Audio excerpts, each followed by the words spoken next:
आज जो हम चाइना को देखते हैं वो 1980s में ऐसा नहीं था। सिर्फ आज से कुछ 30-40 साल पहले ही चाइना और इंडिया की जीडीपी में कोई फर्क नहीं था। इवन जीडीपी पर कैपिटा में भी कोई ज्यादा डिफरेंस नहीं था। दोनों ही देश बराबरी पे चल रहे थे। पर चाइना ने 1980s के समय कुछ ऐसे इकोनॉमिक रिफॉर्म्स लाए जिसका इम्पैक्ट हम आज देख सकते हैं। उनकी मिलिट्री हद से ज्यादा ताकतवर हो चुकी है। उनकी इकोनॉमी आज इतनी बड़ी हो चुकी है कि उसको अगर हम आज कम्पीट करने बैठे तो हमें कई डेकेड्स लग जाएंगे उनकी बराबरी कर। हम भले ही चाइना को कितना भी बड़ा बुला के, पर अगर शायद आज चाइना ना होता तो आज हम भी पाकिस्तान से कम नहीं होते। बिकॉज इंडिपेंडेंस लेने के बाद ही से हम बहुत आलसी रहे और चाइना ने हमें समय समय पर जगाने का काम किया है। जैसे 1962 में हुए इंडो चाइना वॉर में खराब प्लानिंग और वीक लीडरशिप होने के कारण हमें मिली एक ह्यूमिलेटिंग हार से हमें ये सीखने को मिला कि हमें अपने मिलिट्री पे बहुत ज्यादा फोकस करने की जरूरत है, ना कि उसे डिसमेंटल करने की। साथ ही ये भी जानने को मिला कि जियोपॉलिटिक्स में कोई किसी का सगा नहीं होता, क्योंकि कुछ ही समय पहले हमने चाइना को यूएन में परमानेंट सीट दिलाने में बहुत ज्यादा हेल्प करी थी। अपनी परमानेंट सीट छोड़ के हमने चाइना को परमानेंट सीट दी थी और उसके बदले हमें चाइना को अपनी जमीन भी देनी पड़ी। 1967 और 1977 में चाइना के साथ हुए बॉर्डर क्लैशेस में हमें इस चीज का इम्पैक्ट भी देखने को मिला। हमने 1962 की हार का चाइना से बदला भी लिया। रिसेंटली हुए गलवान वैली क्लैशेस से भी हमें ये जानने को मिला कि इंडिया चाइना पे हद से ज्यादा डिपेंडेंट है। चाइना का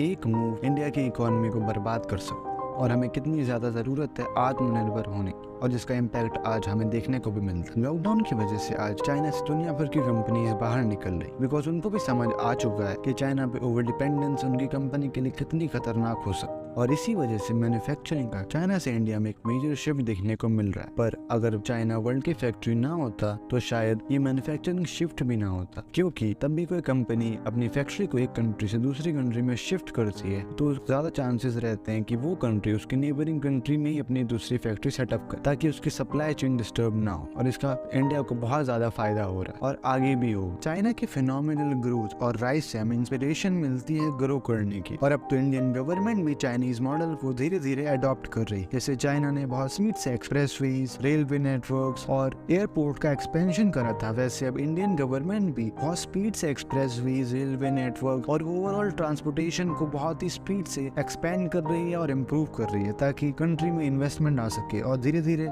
आप देख रहे होंगे कि आपके आसपास भी बहुत सारी चीजें इंप्रूव हो रही होंगी। अब कुछ लोगों के मन में एक सवाल आएगा कि सिर्फ चाइना का ही हमारे ऊपर इतना ज्यादा इन्फ्लुएंस क्यों है, चाइना ही हमारे लिए इतनी इंस्पिरेशनल कंट्री क्यों है। कंट्रीज जैसे कि यूएसए और भी बहुत सारी वेस्टर्न कंट्रीज चाइना से टेक्नोलॉजिकली काफी ज्यादा एडवांस है और ज्यादा वेल डेवलप है। वहाँ के लोग ज्यादा खुश हैं, रिच हैं। बिकॉज अगर हम वेस्टर्न कंट्रीज स्पेशली यूएसए की हिस्ट्री को देखें तो हमें दिखता है कि वो किस तरीके से अमीर बने। यूएसए के काले करतूते तो तभी जानते हैं कि कैसे यूएसए ने अपने फायदे के लिए कितने कंट्रीज को बर्बाद करा है, इन्वेड करा है, लाखों लोगों को मारा है। पर वहीं अगर हम चाइना को देखें तो चाइना ने इतना कुछ नहीं करा है। अब चाइना में दूध का धुला नहीं है, पर अगर हम कंपेयर करते हैं यूएसए से तो चाइना के कारनामे में कुछ भी नहीं है। चाइना काफी क्लीन वे से रिच बना है कंपेयर टू यूएस। और चाइना हमारा एक नेबरिंग कंट्री है। हमारे चाइना के साथ काफी हिस्टोरिकल और ट्रेडिशनल टाइज, और 1980 से पहले तो सब दोनों कंट्रीज एक ही साथ चल रहे थे। जो डिफरेंसेस आना शुरू हुए हैं वो 1980s के बाद से ही आना शुरू हुए, तो हम चाइना से ज्यादा रिलेट कर पाते हैं। और इसीलिए चाइना का इंडिया के ऊपर काफी ज्यादा इन्फ्लुएंस है, और इसीलिए चाइना हमारे लिए बहुत ज्यादा इंस्पिरेशनल कंट्री है। तो आज की वीडियो में बस इतना ही। मिलते हैं एक और नई वीडियो के साथ, तब तक के लिए जय हिंद।